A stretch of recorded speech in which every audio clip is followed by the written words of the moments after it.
Welcome to Babel, Translating the Middle East, a podcast from the Middle East program at CSIS. Here on Babel, we take you beyond the headlines to take a closer look at what's happening in the Middle East and why it matters. This week on Babel, I speak with Peter Schwartzstein, an environmental journalist who reports on water, food security, and the conflict-climate nexus in about 30 countries, mainly in the Middle East and Africa. Together, we discuss his new book, called The Heat and the Fury on the Frontlines of Climate Violence, as well as the outlook for climate adaptation in the Middle East and the ways in which environmental initiatives can build peace in the region. Then Leah Hickert continues the conversation with Will Todman and Natasha to discuss how international donors and local civil society groups help Middle Eastern governments adapt to climate change. To translate some of what's happening in the Middle East, this is Babel. Peter Schwartzstein, welcome to Babel. Thank you very much for having me back on. One of the themes of your book is that climate exacerbates bad governance. People have talked about how climate causes conflict. People have talked about climate exacerbates conflict. What do you mean by climate exacerbates bad governance? I think of climate as amplifying whatever a society's existing fissures or existing weaknesses are. So when you have a place that is suffering from varying degrees of state mismanagement, then the very fact that climate change is reducing that already not very well governed state's capacity to deliver various services such as fresh water, sufficient sewage disposal, affordable food, just ensures that they're even less capable of providing those services than they previously were. There are a number of scholars who've been looking at the nexus between climate and conflict. You've read all their books. What do you think they're either getting wrong or need to focus on that they're not focusing on? I'm always wary of bricking on my peers, given that so much of what I've done owes a tremendous debt to the work that's come before me. But I perhaps have also a sort of journalist's slight prejudice against the manner in which some scholars and academics go about their work, that there's too much focus on the minutiae of a subject and insufficient focus on the bigger picture. So take the conflict in Syria. From about 2013, there was an enormous amount of coverage of the supposed extent to which climate change contributed to the beginnings of the revolution that then led into the civil war. And then that in turn led to this enormous backlash from various scholars who insisted, with a degree of reason, but only a degree of reason, that many sensationalist parts of media had massively overstated the influence of climate change. And that's all true, but as is so often the case, there's a very real middle ground in which the research and groundwork that I've done over many years in Syria and that of many of my peers have done shows that climate change was very much a factor, just not the be-all and end-all that slightly shoddy articles at one point or other suggested. And you had examples of the government adulterating fertilizer, which would have been a problem in an earlier time, but in the face of climate change becomes catastrophic. Absolutely. I mean, I've tried to steer clear of Syria just because of the extent to which that did monopolize coverage of the conflict climate space. But I lead with it because it's unavoidable, in large part because I wanted to provide an example as to one of the ways in which climate change did actually play a part. And as you alluded to, for many years in the run-up to 2011, farmers in the northeast of Syria in particular, which was much the most agrarian part of the country, had to put up with the same volumes of corruption from these kickback-seeking officials as their peers elsewhere in the country. But as that drought intensified and continued through the years in the run-up to 2011, these farmers' willingness and ability to put up with those bribe-seeking demands decreased. I mean, at a time when your harvests were failing, your crop yields were shrinking, the very fact that officials were coming back demanding the same sums of cash that you were now even less capable of providing, and were hampering you with these worse quality seeds and even worse quality fertilizers at a time of your greatest need, meant that the degree of rage at that corruption was that bit higher. So when I try and look at how climate change contributes to other drivers of instability, such as corruption, such as inequality, that's really what I'm driving at. We first spoke on Babel 5 years ago. What's changed between the conversation we had 5 years ago and what you're seeing on the ground now? I guess I'll give you sort of one way in which things have got worse and one in which they've got better. Worse in that the general environment and climate prognosis in the Middle East has only worsened over the past few years. This is a region which has roughly 6% of the world's population and about 1.5% of its freshwater resources. And the mismatch between available supply and demand is only widening. And at the same time, of course, quality of governance has, by and large, only worsened across the board, ensuring that the impact of those worsening and intensifying climate stresses is felt that bit more profoundly. So that's the worst. Things are, on that count, becoming more debilitating almost by the year. The good is, as you might have seen over the past year or two in particular, there has been this rash of transboundary water, environment, climate initiatives across the region, particularly in the Gulf. Now, many of these are purely rhetorical. They're not really meant to get off the ground. And some of them are opportunistic initiatives that maybe sound good, but ultimately also stand little prospect of generating meaningful change. But the very fact that we're seeing more and more of these initiatives, to my mind, is a massive net positive, even if most of them lead to very little in the way of actual concrete action. And that's because a lot of the time you're just having interaction between different parts of government that wouldn't otherwise happen. That's almost always a net positive. And then equally, this does seem to be an illustration of the fact that some of these countries, with their often complicated, put it lightly, relations with one another, really are seeking to at least partly divorce climate and water and environment from their wider relationships. There is an understanding that this can't really be a zero-sum issue and that this really can and should be at least partly disconnected from the wider dynamic. You've spoken to more people in more places about climate and conflict than anybody I've come across in this field. What do you see as the most important similarities going across regions and countries? What are some of the important differences? And is there any difference that you see between the Middle East context and the South Asian context that your book also explores?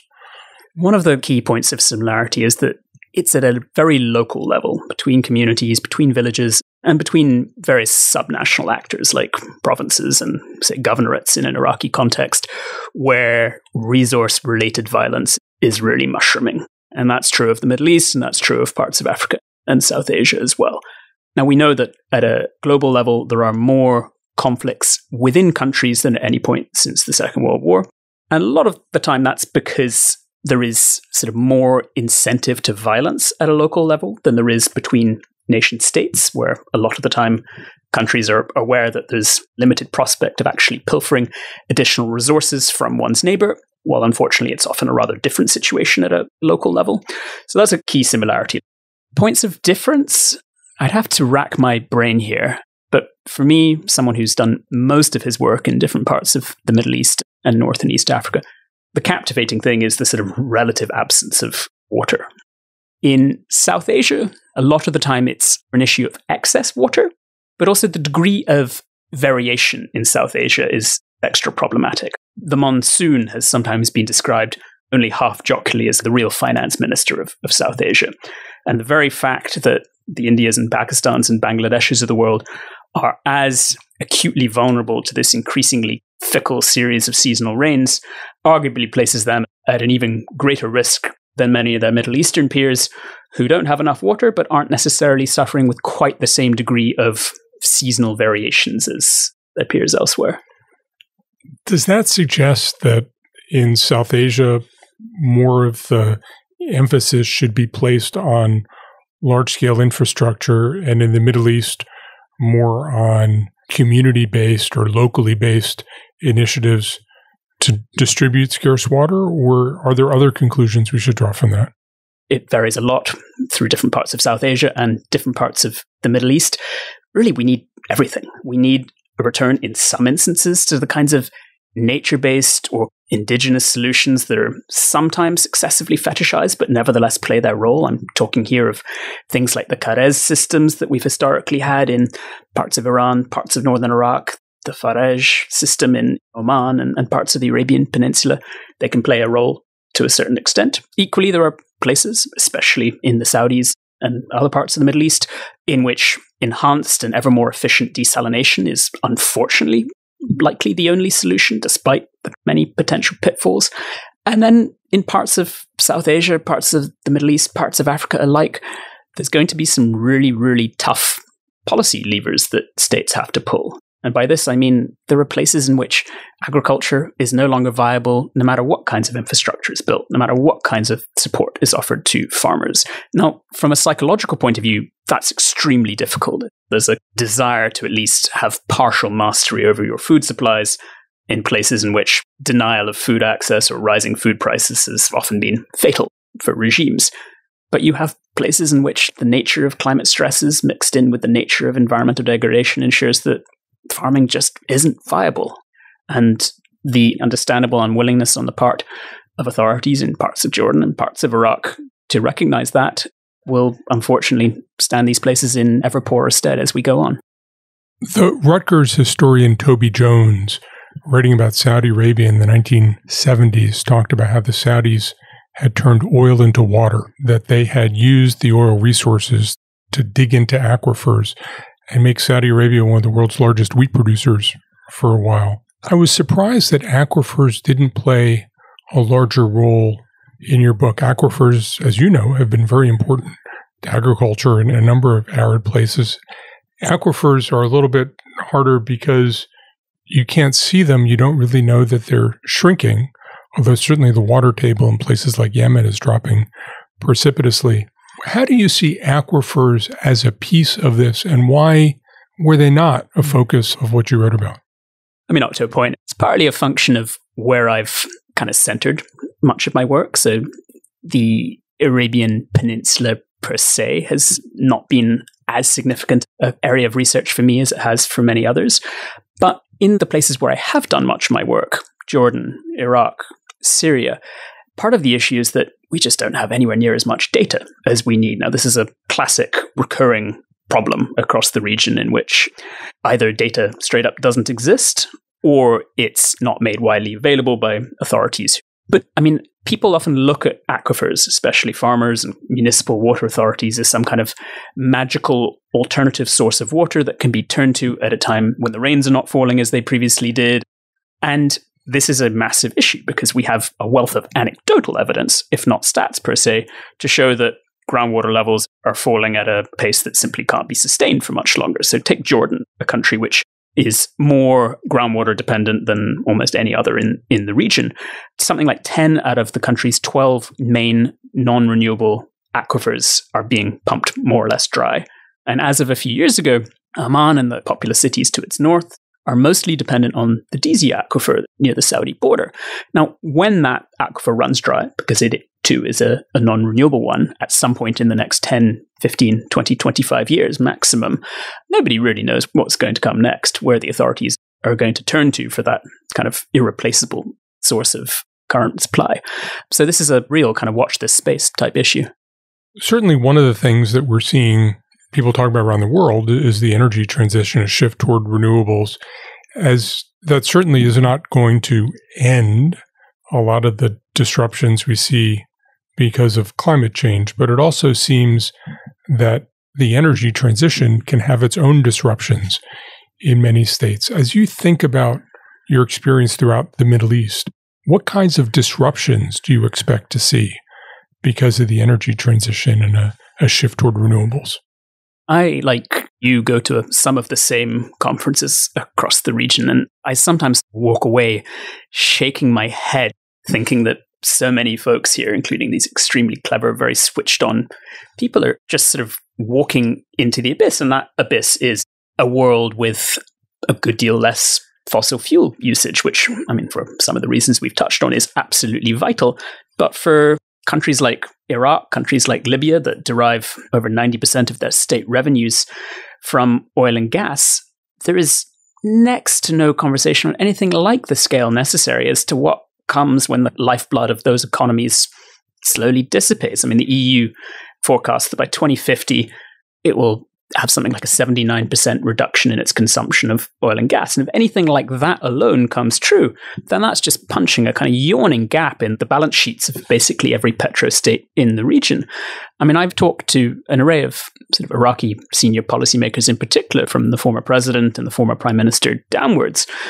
And they still talk about this as if it's some sort of hypothetical, vague future threat, rather than something which will come their way, even if we don't move away from oil and gas at the speed that is necessary, or perhaps even at the full extent that is necessary. This is a speeding bullet heading the way of so many of the regional regimes, and so few of them seem to be making anything like the adequate preparation. You and I have also spent a lot of time in Egypt. How do you think this is going to unfold in a place like Egypt, which has a lot of infrastructure, which has a lot of people who need transportation, cooling? How does this play out there?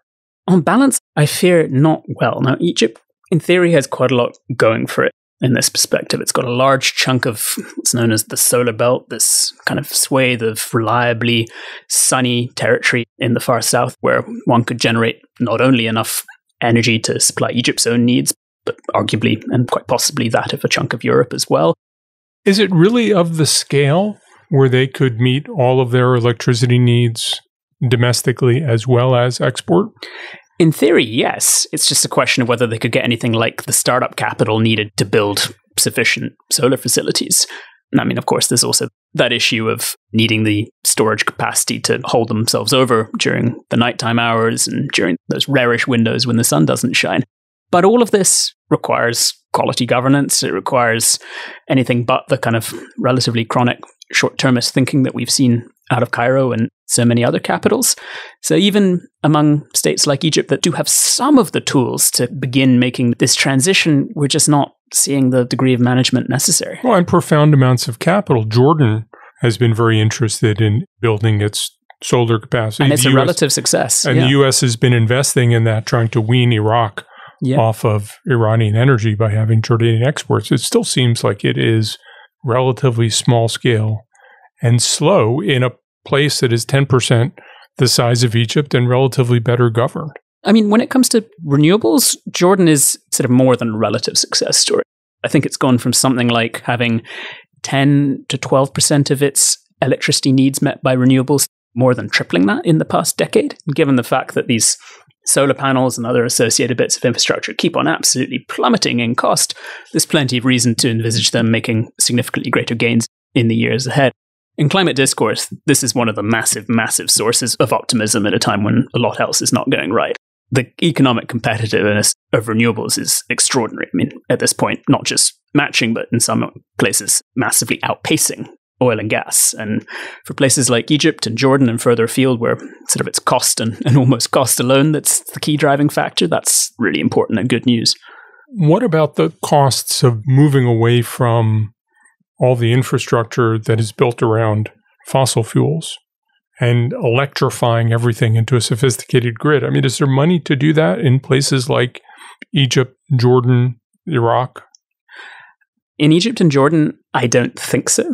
And it would require not only a lot in the way of international assistance, but also the kinds of private sector investment that we don't yet seem to be seeing.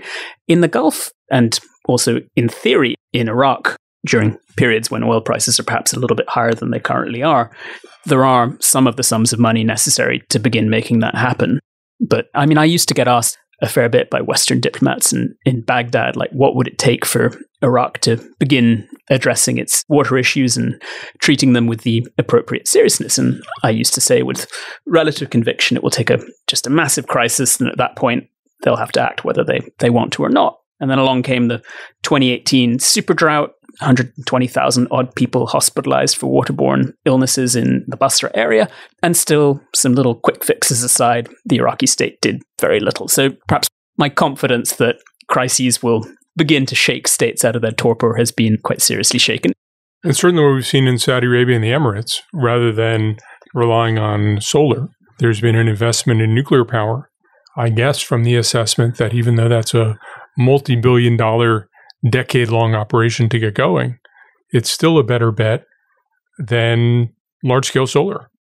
Yeah, I mean, I'm not an energy expert. I'm going to move a little beyond here to add the concentration of key resources in either the form of desalination facilities or the form of nuclear facilities is a dangerous and possibly messy phenomenon in a region where, for example, the Houthis have attacked some of Saudi's desalination facilities, thereby massively reducing the volume of fresh water that the Saudi state was able to provide for its citizens for a period. We've had similar-ish things playing out with some of Israel's desalination facilities over the years. So arguably in a region which doesn't look like it's going to reach kind of necessary degrees of stability and peacefulness anytime soon. One of the key advantages behind wind and solar and other forms of more dispersed renewables is the ways in which that can be partly insulated from broader chaos. There's a large theme at the end of your book about environmental peacemaking, environmental peace building, the role that environment can and should play in healing some of the divisions in the region. A lot of the examples you have are international ones, especially around Arab-Israeli issues. What are the unexploited opportunities to do environmental peacemaking domestically, and why haven't more of them been exploited? From a Middle Eastern context, this peace-building idea, this environmental peace-building idea has a lot of attractions, and I would also argue a lot of potential. And as I alluded to with this kind of raft of kind of transboundary initiatives in the environment, climate, water space, I think there is a recognition among authorities in the Gulf and perhaps elsewhere that you can kind of kill two birds with one stone. You can achieve slightly superior environmental outcomes while also, in some ways at least, reducing the prospects of conflict. Now, even in a Tigris-Euphrates basin sense, there's been a lot of mostly behind-the-scenes water-related negotiations over the years. I'm only privy to sort of small bits of it. But there's an argument to be made that even though to look now at a time when the Lower Zab, one of the Tigris's key tributaries, more or less ran dry last week, doesn't look like much of a success story, but the absence of additional tensions, the absence of forms of violence that might otherwise have existed, can be a success story in relative terms. So there's a lot of utility to be had here. Is there an international edge in helping domestic efforts at environmental peace building? Why should international actors be concerned with domestic environmental peace building? I think as we perhaps ought to have learnt over the years, problems in one place don't remain nice little self-contained messes. I mean, this is one of the key arguments to be made for aiding climate action elsewhere. You don't necessarily have to do it for the sake of justice, but you should do it because it's in your own self-interest. So when it comes to tackling climate stresses at large in the Middle East, in Africa, in poorer parts elsewhere in the world, or when it comes to sort of, helping to resolve or at least in some way mitigate these environment or non-environment related domestic disputes, it's in our interests because the ways in which those can bleed into issues that we do deeply care about, from migration through to radicalization, through the rise of various non-state groups, which, as I basically cover in the first chapter of the book, kind of thrive in these ungoverned, climate-battered vacuums. I spent the best part of 3 years looking at how ISIS in rural parts of Iraq and Syria profited from collapsing agricultural conditions to bolster its ranks. At no point am I arguing that this is a climate-fueled phenomenon alone, but it would not have been able to secure anything like the number of fighters that it initially did, were it not for the fact that you had this climate-battered rural expanse in which jobs were disappearing at the most extraordinary pace, in which farmers were living off a fraction of the volume of money that they deemed to be viable, and most particularly that they weren't receiving anything like the sorts of support that they felt themselves entitled to. And that just added to an array of other grievances and resentment. And that's a global story. And failed states, as we have learned over the years, are in nobody's interest. Peter Schwartzstein, thank you very much for joining us once again on Babel. Thank you very much. I look forward to making it a hat trick a number of years into the future.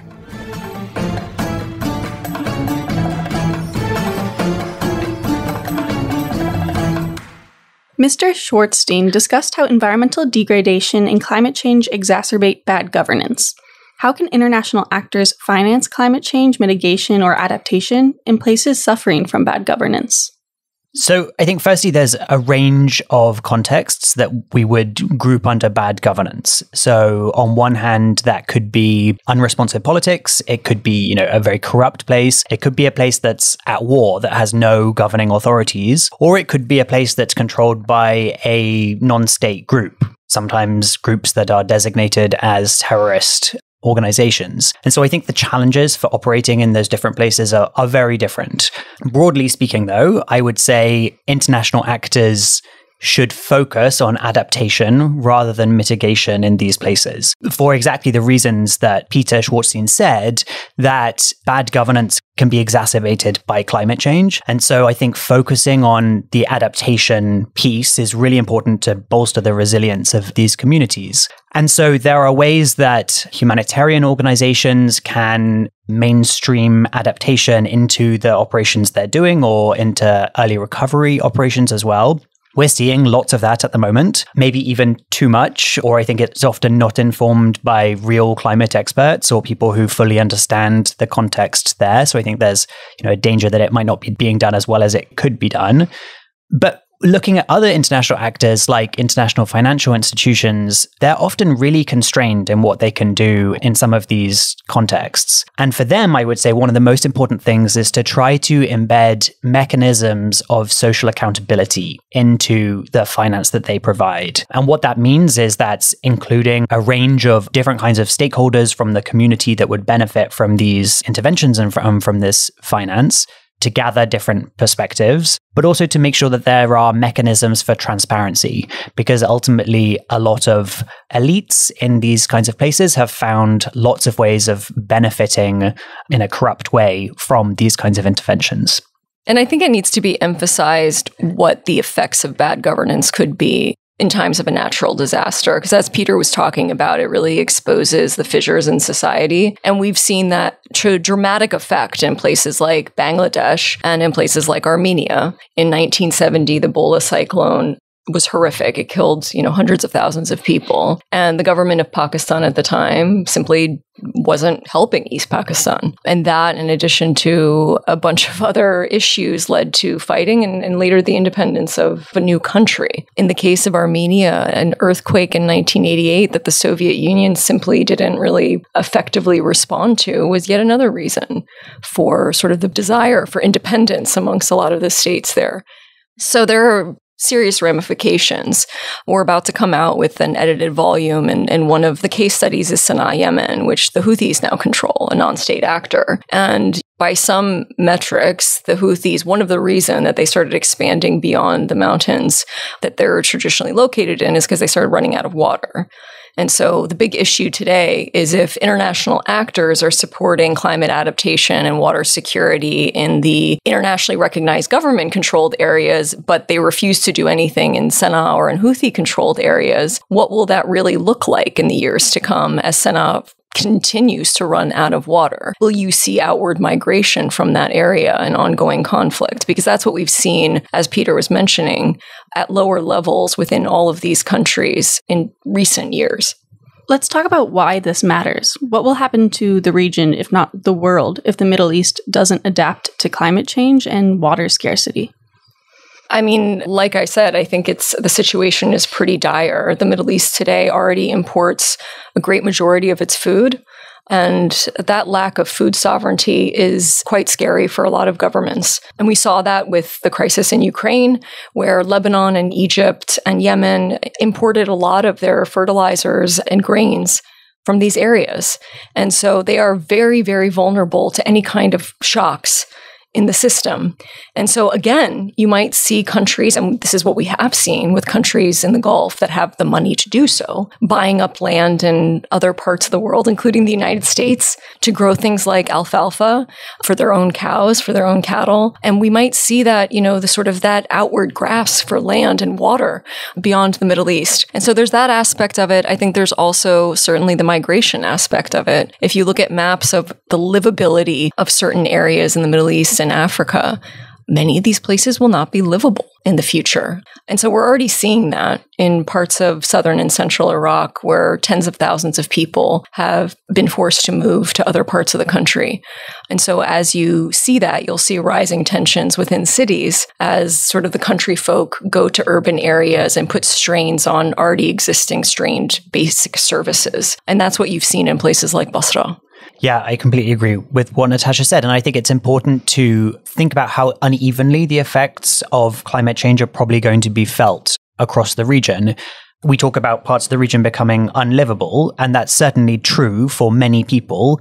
There will be some who are able to live in perfectly air-conditioned conditions, And so they will make it livable, but not everyone has the resources to be able to do that. And it's going to take a massive amount of resources. And we've seen some of the ways in which even some of the world's most advanced cities have struggled with the effects of climate change. The flooding in Dubai earlier this year was an example of that.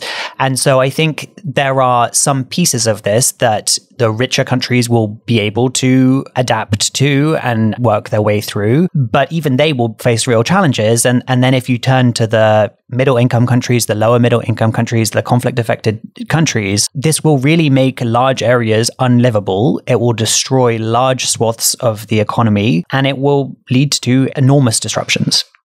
As Peter was mentioning, there's a lot of government officials that are delaying the necessary reforms. And I think that there are reasons for that. If you go to any of these countries, including look around our own country, there are certain people that are more affected by these issues than others, right? If you go to Amman, Jordan, and you go to a place like Abdoun, a rich sort of neighborhood within Amman, you sometimes see green lawns. People can purchase bottled water. They can afford to live in a scarce environment, whereas others simply get sick or they have less money. And many of these places, a big portion of income is dealt out to, generator owners or to water tankers.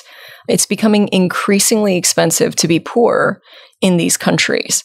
And unfortunately, that kind of suffering doesn't typically rise up the ranks to elites that are making policy decisions sometimes. How can individuals and civil society groups help governments adapt to climate change? So I have spent some time thinking about this, and a report will be coming out on this topic in a couple of weeks. I think there are lots of ways.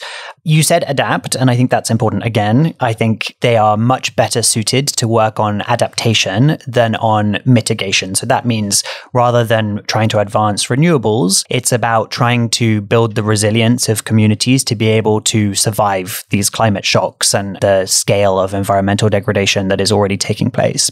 So in part, I think there are a lot of experts who are able to come up with better solutions for some of these crises, and they can provide governments with those ideas, whether at the local level, at the municipality level, or even at the central government. And I think another way that they can really help, though, is on building community support for some of the changes that are going to have to take place. When we think about the energy transition, we think about the way in which economies will have to deal with fewer electricity or fuel subsidies. But actually, this whole transition to sustainability, which is necessary for the region to remain livable, is going to transform loads of ways in which societies currently function in the region, from the kinds of crops that people grow to how people use water, to even the type of transportation that they take. And so I think civil society groups really do have an awareness building role that is about understanding the priorities of communities and trying to express the necessity of some of these changes in ways that they really understand and can buy into. So when you talk about CO2 emissions or the ozone layer, that doesn't work. But when you talk about jobs and food security and access to water, these things resonate with people's daily priorities. And I think there is a real role there. And then another sort of area in which civil society is really well placed, I think, to act is in collecting data. This is an issue across the region where there is just a real lack of data, and so we can't fully understand the problem. And a lot of groups are working to fill in some of those gaps, whether it is tracking whale movements off the coast of Oman as part of conservation efforts, to tracking water levels in different water resources in Tunisia. And I know, Natasha, you've focused quite a lot on ways that different groups and different actors are collecting water data. Yeah, civil society and academia in these countries have done some really amazing things in spite of very restrictive circumstances. And I think the key there is allowing civil society to do that, because sometimes data is dangerous for governments. In Jordan, most of the people in Amman now rely on, Peter alluded to it, but it's the Dissi aquifer, which is fossil water in the south that's pumped all the way to Amman. Now, as this gets depleted, the water becomes more radioactive. And so we are seeing rising radioactive levels in the water. obviously the government would not want to promote what's happening there. In parts of northeast Syria, even, the groundwater levels are so depleted that the naturally occurring element of fluoride is reaching toxic levels. And so there is a great need for data collection to really understand these processes, and you need civil society on the ground to do that. We have amazing technology like GRACE satellite monitoring, where we can measure year on year the depletion of groundwater levels, for example, things that we can't see, but we still need those people on the ground collecting samples to really understand what's going on. And really to make things credible, especially for transboundary negotiations, you need two countries to agree to collecting that data at different points in a river's sort of life cycle as well. So the key is really improving trust with civil society and then amongst countries as well. And data and transparency is going to be really key to that. Thank you for joining me, Natasha and Will. Thank you. Thank you. Thanks for listening to Babel. If you enjoyed this episode, please subscribe to the podcast on iTunes or Spotify or wherever you listen to podcasts. You can find more analysis on this topic linked in the show notes on the CSIS website, and you can find us on Twitter at CSIS Mideast.